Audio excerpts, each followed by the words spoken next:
Hi and welcome to Fact, Fiction, and Flights, DV's new educational video series where we explore an increasingly important topic in the industry, attention measurement. I'm Sanj, Product Marketing Manager for DV's Performance Solutions, and I have with me here today Sean Pinkney, Group Director of TV Analytics at OMG. Sean, so great to have you here today. Oh, it's wonderful to be here. Thanks, Sanj. Today's episode, we're really going to focus on the importance of attention measurement through a fact or fiction lens. And because we want to have a little fun with our education, each question will be paired with a different beverage in this flight. Today we have mocktails. Mocktails have been gaining some attention over the last couple of years, so we wanted to try a couple today. We have a pretty good selection, starting off with the Mock Paloma. Then we have a Mock Watermelon Mojito and a Mock Ginger Mule. All right, so let's kick it off with our first mocktail. This is our Mock Paloma. All right. Cheers. Cheers.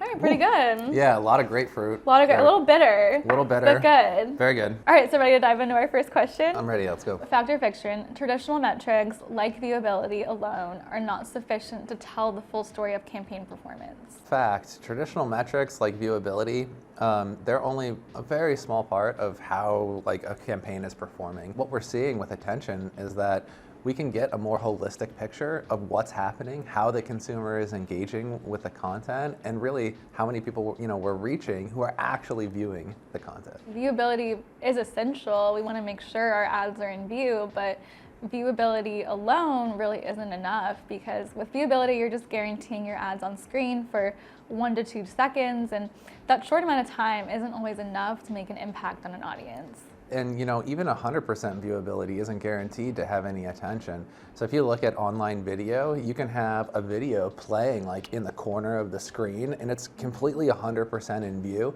but people's attention may be elsewhere.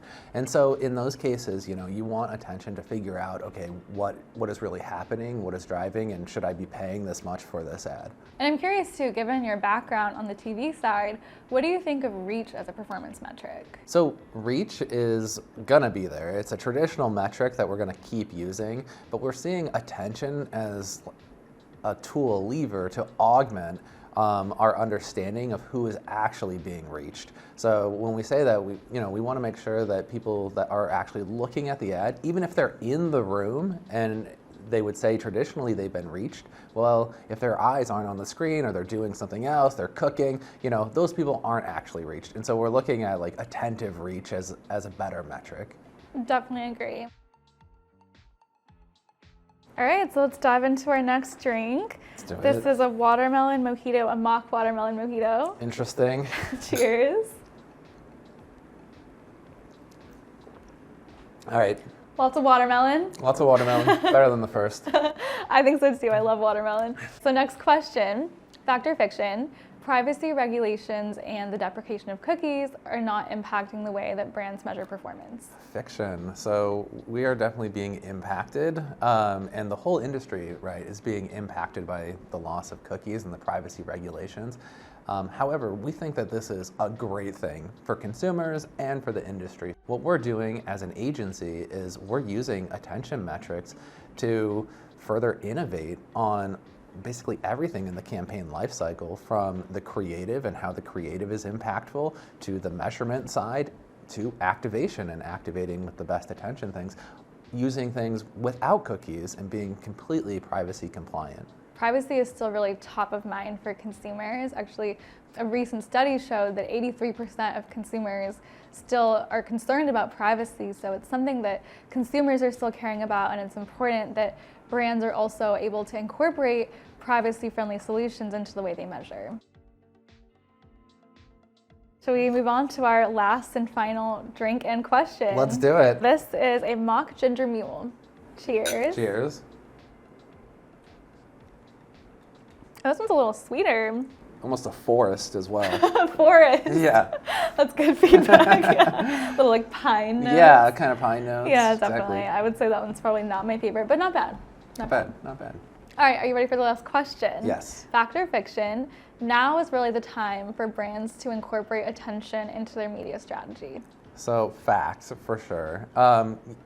we're at this pivotal time. So we've talked already about, privacy compliance and all of these things, and we have these measurements available, and it's really, we need to use them. And attention, it's complex. It's not just one measurement that we can use. It's actually a lot of different measurements that we use in order to kind of triangulate toward what our KPI is or what our objectives are for the campaign. One example that we have at OMG recently is it's not just about maximizing attention, it's about getting the right amount of attention for your campaign. So we have this attention requirement calculator, and it's, you put in a bunch of information and then you figure out how much attention do I need. We use that as a tool to then optimize with the attention metrics. At DV, we think of attention as actually being made up of over 50 different signals because it is so complex and there's so many different things that can really divert your attention.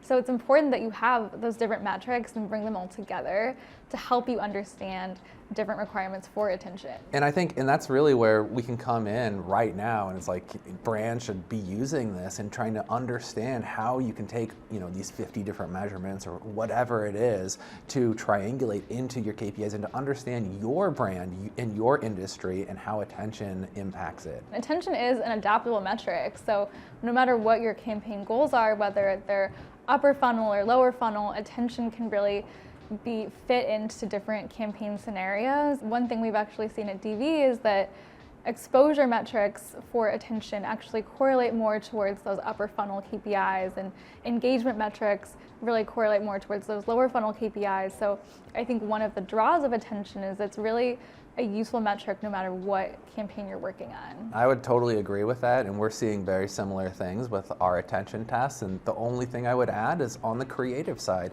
and how to, change your creative to make it more engaging, to almost elicit that attention. People want to see it, right? Be engaged with it. And that's another place we're seeing, attention can really help. It's so important to be able to take that feedback on your creative and even inform future creative development with that attention insight. For sure. So it's been great talking attention with you, Sean, but our last and most important question, what was your favorite mocktail? I think I'm gonna go with the one we just had. I really like that piney, foresty All right, kind the of forest taste. flavors. I think I really liked this watermelon mojito, but definitely loved all of them. I think overall the mocktails surprised me. I'm impressed. So thanks so much for being here today, Sean. It was so great to have you and hear your perspective, and we're excited that you were able to join us. My pleasure. And at Omnicom Media Group, we're so excited to work with vendors like DoubleVerify on attention and to really open this up as an industry-wide measurement. It's an exciting space to be in, and we're excited to see how it progresses. Thanks for watching Fact, Fiction, and Flights. Subscribe to DV's YouTube channel or check out doubleverify.com to learn more about how to get started with attention metrics today.